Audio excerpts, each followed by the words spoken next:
Good morning, everybody. Welcome to the first episode of Seriously Fast Media in 2023. I know you guys miss me. No, I'm just kidding. I'm Tom Ludermoser. For those of you guys who forgot, I know it's been such a long time since I've done an upload, but we're going to do some more YouTube here in 2023. I know this isn't an ideal angle or anything like that. My typical mount, decided it wanted to just fall apart on me, so this is what we're stuck with. But anyway, thank you guys for checking us out. If you guys follow the channel, support the channel, and you guys watch all the videos, thank you for that. If you guys are just here watching it for the first time, or maybe you've watched a couple, I appreciate that as well. Make sure you guys hit that bell icon and subscribe, get notified when we do content. We're going to do more content in 2023. We're already scheduled to cover 10 races this year. Now, are we going to do all 10 races? Are we going to financially have the means to do it? Seriously Fast Media is self-funded after all. Not 100% sure if everything's going to work out, but so far that's what we're scheduled for. It's going to be a lot of fun. But today I want to talk about new drivers in new seats. New drivers and new race cars for 2023. And kind of what I expect out of them. First up is going to be AJ Allmendinger. Obviously, AJ going into the 16 car at Kaulig Racing. Kaulig has also made it, I don't want to say clear, but pretty evident that they intend to potentially even run a third car part-time in the Cup Series. They want to go out there and win. They're chasing trophies, trophy hunting, as they like to call it. But AJ is going to be filling that seat in the 16 full-time in 2023. And obviously, the guy has been in Cup. Previously, he was in Cup for a while. He was always in subpar equipment. And now that he's in with Kaulig, I think that team, especially in the second half of that season, they've got something to prove. They've shown they can go out and do it. I mean, look at what they did at Homestead. A decent restart or two. And he potentially could have gone and gave Kyle Larson a run for his money. I wouldn't have counted on it. Larson was in a league of his own all race long, but nonetheless, third position on an oval in the Cup Series, that's not exactly what you think of when you think AJ Allmendinger. But I think going into 2023, I think you see AJ definitely elevate himself from his previous seasons in the Cup Series. I don't think he's going to go out like the world on fire, but I do think he does get a playoff berth, and I do think he does win at least one race. I've just got confidence in that whole organization, and the guy is hungry. He knows he can be competitive in good equipment, and I think confidence is key. Now, we're going to talk about Tyler Reddick. Tyler Reddick, obviously, 3 wins in the number 8 car over there at Richard Childress Racing. 3 wins, including 2 on road courses, which kind of blew me away. Those were not the places I expected him to excel at all, but he proved us all wrong. We all know he is a winner. We all know he is very good. We all know he is very aggressive, and he proved that. Just a fantastic driver. Really cool young man.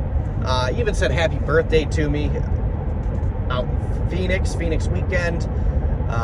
Just a cool dude all the way around. And he is going into the 45 car over there at 2311 Racing, which again proved that that car is a winner. That is a winning car. Kurt Busch went and took that car and won at Kansas earlier last season. And he probably could have went out and won potentially even 2 or even 3 races in that car. So you're taking a proven winning driver and putting him in a car that is proven to win, and a team that has now had 3 victories in the Cup Series, won twice last year with that team. But that car, that 45 team, won at Kansas earlier in the season with Kurt Busch. So you know that he's going to be able to go out there and be competitive. I say at least a win or 2 coming out of him, a playoff berth. Now, how far does he get into the playoffs? I guess time will tell, but I do think that he does go and do very, very well. Sticking with the 8, we're going to go over to none other than Kyle Busch. Kyle Busch obviously is, well, let's just put it this way. NASCAR considers him the winningest driver in the history of the sport. Tons of fans consider him the winningest driver in the sport. He is currently the winningest driver in the Cup Series. He will probably forever be the winningest driver in Truck and Xfinity. I mean, he's Kyle Busch. The guy wins. The guy knows how to win. The guy has the will and the ability to win. And he's going to another team, just like Reddick is, that has proven that they can win in 2023 with this next-gen car. I think Kyle Busch goes out there and gets it done. I don't think he goes and wins a title. I really don't. I do believe, however, that the increase of teammates at super speedways with Chevrolet, I think this is probably the best opportunity Kyle Busch has ever had to win a Daytona 500. Will he win it? Obviously, I don't know. Kyle has not had very good luck at that racetrack. But, you know, I do believe that will be his best opportunity that he has ever had with the number of teammates that Chevrolet camp has. I think Kyle Busch goes out. I don't think he lights the world on fire over there at RCR. It honestly wouldn't surprise me if he did, but if I was a betting man, I would not say he lights the world on fire. I say he gets a win. I say he potentially gets 2 wins, playoff berth. I think he goes out and he is very competitive. But I do think that, it is going to be some growing pains working with a new crew, with a new team, with new teammates. I think it's going to be a difference for him going into 2023 and throughout the 2023 season. Now, let's kind of stick with that 18 that he left. The 18 rebadged as the 54 car for 2023, and that is, of course, none other than the young phenom. I mean, if you say anything other than phenom, you're lying to yourself. The kid has won an insane percentage of the races he has started. Ty Gibbs. Ty Gibbs obviously went into the Cup Series part-time after Kurt Busch got his concussion. He did pretty well in several events, including Pocono. The first, where he finished 16th. He finished top 10 at Michigan. I tried to talk to him, but he walked away. Neither here nor there. But he had some moments where it was like, all right, but he just didn't light the world on fire. But I think he was focusing on the Xfinity thing, although I do think he was focusing on learning as well. Going into 2023, I'm not going to say he's going to light the world on fire either. Honestly, I'll be surprised if he scores a win. I definitely think he gets a handful of top 5s. After all, it is Joe Gibbs Racing Equipment. They are improving with this next-gen car.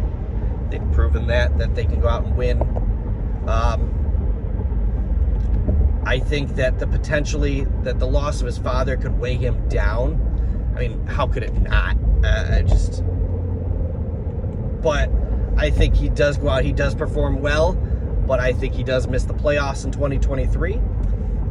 I've been proven wrong before, so we'll see what we got. And then the final one I'm going to talk about is Noah Gragson. I love Noah. Noah's great. Noah is more than willing to crack some jokes. If you crack a joke on him, he is not going to lose him. He is a very genuine dude. He is an extremely aggressive race car driver, and he has taken over the 42 car for Petty GMS Racing, and he is going to be teammates with not only Eric Jones, but also, through several races throughout the year, 7-time champion Jimmy Johnson. I think that Jimmy is going to come in and teach both him and Eric Jones an immense amount.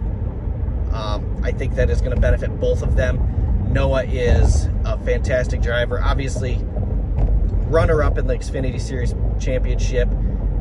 8 wins. I mean, the kid ran away with it last year until that championship race. Some pit issues, I think, potentially could have changed that race towards his favor. But going into 2023, I'm not 100% sold that the 42 team can go out and perform the way that the 43 team did. Obviously, the 43 team won at Darlington, so Petty GMS has proven they can win, and they've proven that they can hold off Joe Gibbs equipment to do it. So I do have confidence in them, but that team with Ty Dillon last year just never brought it out. So I don't know what that team itself, that 42 team, is capable of, but we'll see. I think Noah Gregson definitely outperforms Ty Dillon, but to what extent, we'll yet to see. I think he does go out. I do think. Now, I'm sitting here thinking to myself, Tom, does he get a playoff berth? Does he get a win? I don't think he gets a win in his rookie season. I like Noah. I've got him all the respect in the world. I respect his accomplishments. He makes things fun at the racetrack, except for when he throws up on himself. Sorry, Noah. But I do think that team has the potential to go out and win. I don't think they do, but I do think if he does not get a playoff berth, he gets really, really close. Well, those are my opinions, not yours. Let me know what you guys think. You guys think I'm nuts? You guys think I'm dead on? You guys think I'm all over the place? Or do you think I'm just 100% wrong? Leave them in the comments section below. You guys have a fantastic rest of your day. Happy New Year to you. And here's to 2023.